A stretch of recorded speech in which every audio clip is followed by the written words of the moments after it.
मधुबन के बाबा, मधुबन के बाबा मुरली वाले, आपका क्या कहना, आपका क्या कहना। ओम शांति। आज 25 अक्टूबर 2023 के साकार मधुर महावाक्य हैं।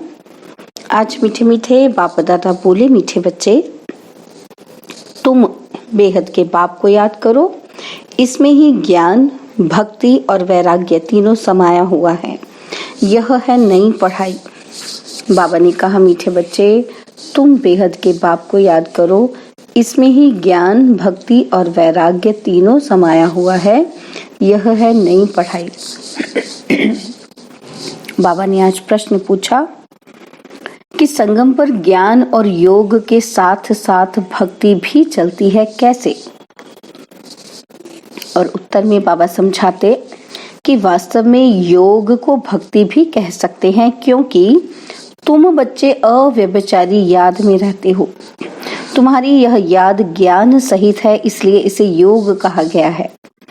द्वापर से सिर्फ भक्ति होती, ज्ञान नहीं होता, इसलिए उस भक्ति को योग नहीं कहा जाता।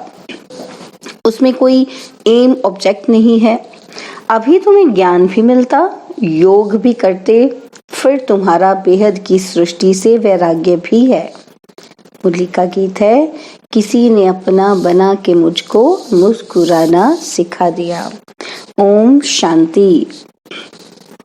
बेहद का बाप समझाते हैं कि शास्त्रों की पढ़ाई वह कोई पढ़ाई नहीं है, क्योंकि शास्त्रों की पढ़ाई में कोई एम ऑब्जेक्ट ही नहीं है। शास्त्रों से कोई दुनिया का पता नहीं पड़ता है कि अमेरिका कहाँ है, किसने ढूंढी, ये बातें शास्त्रों में नहीं है। कहते हैं कि फलाने ने ढूंढी, दूसरे इलाके ढूंढते हैं अपने रहने के लिए।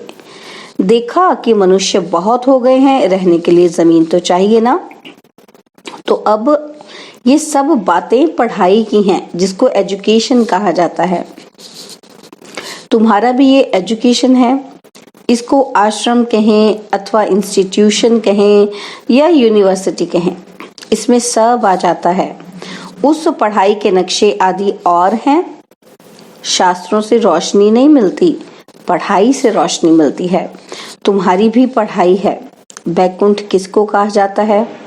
यह ना उस पढ़ाई में है, ना इन शास्त्रों की पढ़ाई में है। यह नॉलेज ही नहीं है जो एक बाप ही बतलाते हैं। मनुष्य तो कह देते कि स्वर्ग नरक सब यहाँ ही है। पाप ही समझाते हैं कि स्वर्ग नरक किसको कहा जाता है। यह बातें ना शास्त्रों में है, ना उस एजुकेशन में है।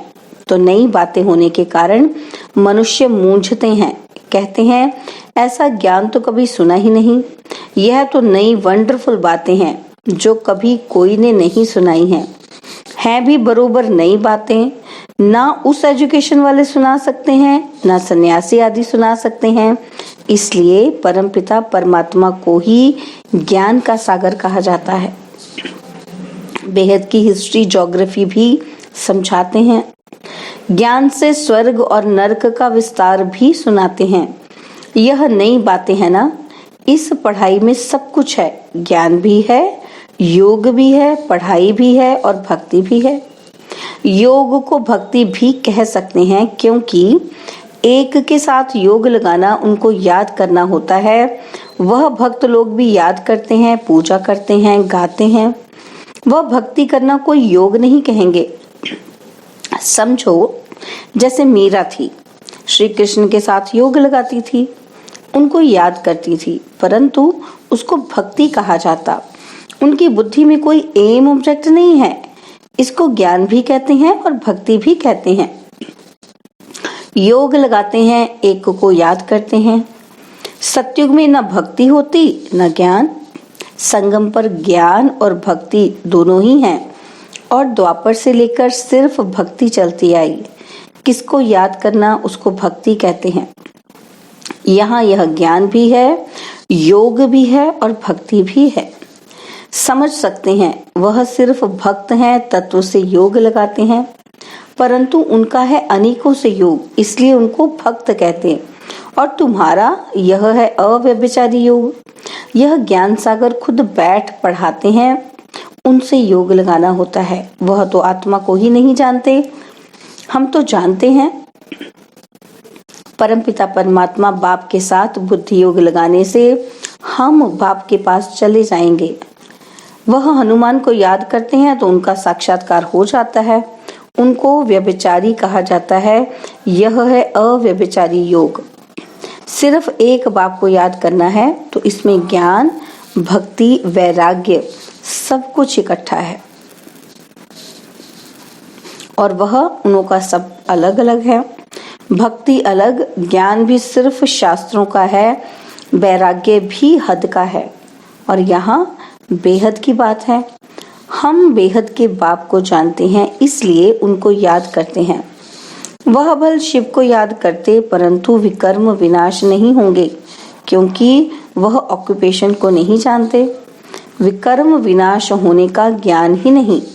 यहाँ तो बाप की याद से विकर्म विनाश होते हैं, और वहाँ काशी कलवट खाते हैं तो उनके विकर्म विनाश होते हैं। भोगना भोगनी पड़ती है, परंतु ऐसे नहीं कि तुम्हारे मुआफिक आहिस्ते आहिस्ते कर्मातीत बनते हैं। नहीं, उनके विकर्म सजाएं खाते खाते खत्म हो जाते हैं, माफ नहीं होते। तो यह भी पढ़ाई भी है, ज्ञान भी है, योग भी है। इसमें सब है। सिखलाने वाला एक ही बाप है। इनको आश्रम व इंस्टीट्यूशन कहा जाता है। लिखा हुआ बड़ा अच्छा है। आगे ओम मंडली नाम रॉन्ग था, अभी समझ आई है कि यह नाम बिल्कुल अच्छा है। कोई को भी समझा सकते हो कि आप ब्रह्मा कुमार तो तुम भी हो। बाप है सबका रचयिता, उनको पहले पहले सूक्ष्म वतन रचना है। ब्रह्मा विष्णु शंकर है सूक्ष्म वतनवासी। नई सृष्टि रचते हैं तो जरूर प्रजापिता ब्रह्मा चाहिए। सूक्ष्म वतन वाला तो यहाँ आ न सके। वह है संपूर्ण अव्यक्त, और यहाँ तो साकार ब्रह्मा चाहिए ना। वह कहाँ से आए? मनुष्य इन बातों को समझ न सके। चित्र तो है ना कि ब्रह्मा से ब्राह्मण पैदा हुए, परंतु ब्रह्मा आए कहाँ से? फिर एडॉप्शन होती है। जैसे कोई राजा को बच्चा नहीं होता है तो एडॉप्ट करते हैं, बाप भी इनको एडॉप्ट करते हैं और फिर नाम बदल कर रखते हैं प्रजापिता ब्रह्मा। वह ऊपर वाला तो नीचे आ न सके, नीचे वाले को ऊपर जाना है। वह है अव्यक्त और यह है व्यक्त। तो इस रहस्य को भी अच्छी रीति समझना है, क्योंकि सबका प्रश्न उठता है। कहते हैं दादा को कभी ब्रह्मा, कभी भगवान, कभी श्री कृष्ण कहते हैं। अब इनको भगवान तो कहा नहीं जाता, बाकी ब्रह्मा और श्री कृष्ण तो कह सकते हैं, क्योंकि श्री कृष्ण सुंदर से श्याम बनता है। तो जब रात है तब कहेंगे ब्रह्मा, जब दिन है तब कहेंगे श्री कृष्ण। श्री कृष्ण की आत्मा का अभी यह अंतिम जन्म है और यह श्री कृष्ण है आदि का जन्म। ये क्लियर करके लिखना पड़े। 84 जन्म राधे कृष्ण के व लक्ष्मी नारायण के बताने पड़े। यहाँ फिर उनको एडॉप्ट करते हैं तो ब्रह्मा का दिन और ब्रह्मा की रात हो जाती। वही फिर लक्ष्मी नारायण का दिन और रात। उनकी वंशावली का भी ऐसे हुआ। तुम अब ब्राह्मण कुल के हो और फिर देवता कुल के बनेंगे, तो ब्रह्मा कुमार कुमारियों का भी दिन और रात हुआ ना। ये बड़ी समझने की बातें हैं। चित्रों में भी क्लियर है कि नीचे तपस्या कर रहे हैं, अंतिम जन्म है। ब्रह्मा आए कहाँ से, किसने पैदा किया है? तो ब्रह्मा को एडॉप्ट करते हैं। जैसे राजा एडॉप्ट करते हैं, फिर उनको राजकुमार कहते हैं, ट्रांसफर कर देते हैं प्रिंस ऑफ फलाना। पहले तो प्रिंस नहीं था, राजा ने एडॉप्ट किया तो नाम डाला प्रिंस। यह रस्म रिवाज चलती आई है। बच्चों को यह बुद्धि में आना चाहिए। दुनिया नहीं जानती कि बाप कैसे पुरानी दुनिया का विनाश और नई दुनिया की स्थापना करते हैं। यह रोशनी तुम बच्चों को है, तुम्हारे में भी नंबरवार है। आगे चलकर छोटी छोटी बच्चियां भी बहुत तीखी होती जाएंगी क्योंकि कुमारियां हैं। लिखा भी हुआ है कि कुमारियों द्वारा बाण मरवाए। कुमारियों का चमत्कार नंबर 1 में क्या है? मम्मा भी कुमारी है, सबसे तीखी गई है। कहा जाता है डॉटर शोज मदर। मदर तो नहीं बैठ कोई से बात करेगी, यह माँ तो हो गई गुप्त और वह मम्मा है प्रत्यक्ष। तो तुम शक्तियों अथवा बच्चों का काम है माँ का शो करना। बहुत अच्छी अच्छी बच्चियां भी हैं जिनका पुरुषार्थ अच्छा चलता है। कौरव संप्रदाय में भी किनों के मुख्य नाम है ना जो महारथी हैं। बाबा कहते यहाँ भी महारथियों के नाम है। सबसे बड़ा है शिव बाबा, ऊंच ते ऊंच भगवान। उनका ऊंचा ठाव है। वास्तव में ठाव मना रहने का स्थान तो हम आत्माओं का भी ऊंचा है।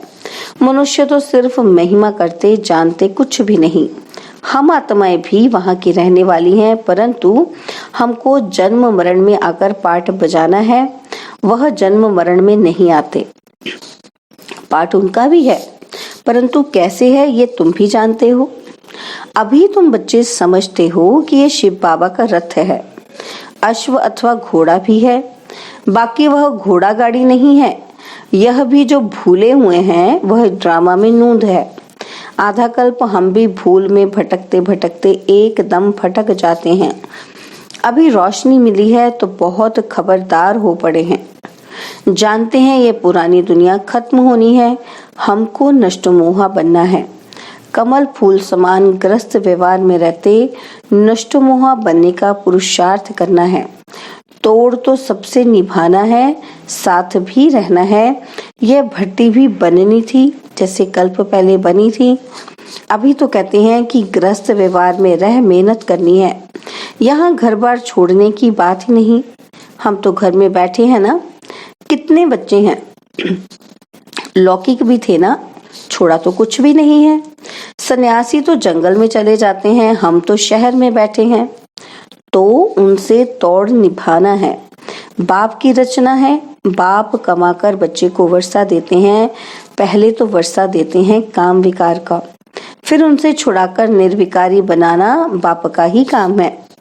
ऐसे भी होते हैं कि कहाँ बच्चे माँ बाप को ज्ञान देते हैं और कहाँ माँ बाप बच्चों को ज्ञान देते हैं। यह है ही राजयोग, वह है हठ योग। आत्मा को नॉलेज मिलती है परमात्मा से। मैं ब्रह्मा राजाओं का राजा था, अब रंक बना हूँ और रंक से राव गाया हुआ है। बच्चे जानते हैं कि हम जो सूर्यवंशी थे अभी शूद्रवंशी बने हैं। यह भी समझाना पड़ता है नरक और स्वर्ग अलग है।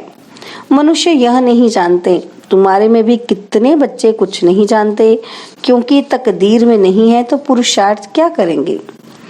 किनकी तकदीर में कुछ नहीं है और किनकी तकदीर में सब कुछ है।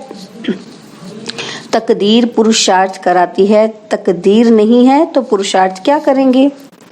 एक ही स्कूल है, चलता रहता है। कोई बच्चे आधे में गिर पड़ते, कोई चलते चलते मर पड़ते। जन्म लेना और मरना बहुत होता है। यह नॉलेज कितनी वंडरफुल है। नॉलेज तो बहुत सहज है, बाकी कर्मातीत अवस्था को पाना इसमें ही सारी मेहनत है। जब विकर्म विनाश हो तब तो उड़ सकें। ध्यान से ज्ञान श्रेष्ठ है। ध्यान में माया के विघ्न बहुत पड़ते हैं, इसलिए ध्यान से ज्ञान अच्छा है। ऐसे नहीं कि योग से ज्ञान अच्छा। ध्यान के लिए कहा जाता है कि ध्यान में जाने वाले आज है ही नहीं। योग में तो कमाई होती है, विकर्म विनाश होते हैं। ध्यान में कोई कमाई नहीं है, योग और ज्ञान में कमाई है। ज्ञान और योग बिगर हेल्दी वेल्दी बन नहीं सकते। फिर ये घूमने फिरने की एक आदत पड़ जाती है, यह भी ठीक नहीं। ध्यान नुकसान बहुत करता है। ज्ञान भी है सेकंड का, योग कोई सेकंड का नहीं है। जहाँ जीना है वहाँ योग लगाते रहना है। ज्ञान तो सहज है, बाकी एवर हेल्दी निरोगी बनना इसमें मेहनत है। सवेरे उठकर याद में बैठने में भी विघ्न बहुत पड़ते हैं। पॉइंट्स निकालते हैं तो बुद्धि भी कहाँ की कहाँ चली जाती है। सबसे जास्ती तूफान तो पहले नंबर वाले को ही आएंगे ना, शिव बाबा को तो नहीं आ सकते। बाबा हमेशा समझाते रहते हैं कि तूफान तो बहुत आएंगे, जितना याद में रहने की कोशिश करेंगे उतना तूफान बहुत आएंगे। उनसे डरना नहीं है, याद में रहना है, स्थिर होना है। तूफान कोई हिला ना सके, यह अंत की अवस्था है, यह है रूहानी रेस। शिव बाबा को याद करते रहो, यह भी समझने की और धारण करने की बातें हैं। धन दान नहीं करेंगे तो धारणा नहीं होगी। पुरुषार्थ करना चाहिए। 2 बाप की पॉइंट किसी को समझाना बहुत इजी है। यह भी तुम ही जानते हो कि बाप 21 जन्मों का वर्षा देते हैं। तुम कहेंगे इन लक्ष्मी नारायण को बाप से 21 जन्मों का वर्षा मिला है। बाप ने उनको राजयोग सिखलाया और कोई मुख से कह ना सके कि उन्हें भगवान ने ये वर्षा दिया है। दुनिया में कोई किस बात में खुश रहते। तुम जिस बात में खुश हो उसको कोई नहीं जानते। मनुष्य तो अल्पकाल क्षण भंगुर के लिए खुशी मनाते हैं। तुम हो सच्चे ब्राह्मण कुलभूषण जो योगी और ज्ञानी हो। तुम्हारे इस अतीन्द्रिय सुख की खुशी को और कोई जान नहीं सकते।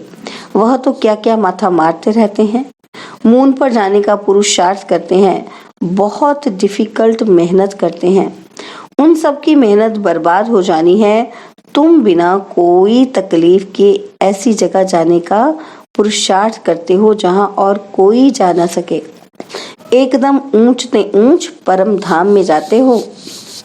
अच्छा, मीठे मीठे सिकी लदे बच्चों प्रति माता पिता बाप दादा का याद प्यार और गुड मॉर्निंग। रूहानी बाप की रूहानी बच्चों को नमस्ते। हम रूहानी बच्चों की रूहानी बाप दादाजी को दिलवा जान सिकवा प्रेम से नमस्ते। ओम शांति। प्यारे बाबा, मीठे बाबा, मेरे बाबा, शुक्रिया बाबा, शुक्रिया बाबा, शुक्रिया। धारणा के लिए मुख्य सार है। पहला पॉइंट है ग्रस्त व्यवहार में रहते नष्ट मोहा भी बनना है, साथ साथ सबसे तोड़ निभाते कमल फूल समान रहना है। और सेकंड पॉइंट है धारणा करने के लिए ज्ञान धन का दान जरूर करना है। ज्ञान और योग से अपनी कमाई जमा करनी है, बाकी ध्यान दीदार की आश नहीं रखनी है। बाबा ने आज वरदान दिया, संतुष्टता के सर्टिफिकेट द्वारा भविष्य राज्य भाग्य का तख्त प्राप्त करने वाले संतुष्ट मूर्ति भव। संतुष्टता के सर्टिफिकेट द्वारा भविष्य राज्य भाग्य का तख्त प्राप्त करने वाले संतुष्ट मूर्ति भव। संतुष्ट रहना है और सर्व को संतुष्ट करना है। यह स्लोगन सदा आपके मस्तक रूपी बोर्ड पर लिखा हुआ हो, क्योंकि इसी सर्टिफिकेट वाले भविष्य में राज्य भाग्य का सर्टिफिकेट लेंगे। तो रोज अमृत वेले इस स्लोगन को स्मृति में लाओ। जैसे बोर्ड पर स्लोगन लिखते हो, ऐसे सदा अपने मस्तक के बोर्ड पर ये स्लोगन दौड़ाओ, तो सभी संतुष्ट मूर्तियां हो जाएंगे। जो संतुष्ट है वह सदा प्रसन्न है। स्लोगन है, आपस में स्नेह और संतुष्टता संपन्न व्यवहार करने वाले ही सफलता मूर्त बनते हैं। आपस में स्नेह और संतुष्टता संपन्न व्यवहार करने वाले ही सफलता मूर्त बनते हैं। ओम शांति। और अब यह एक बहुत अच्छी वीडियो भी जरूर देखें।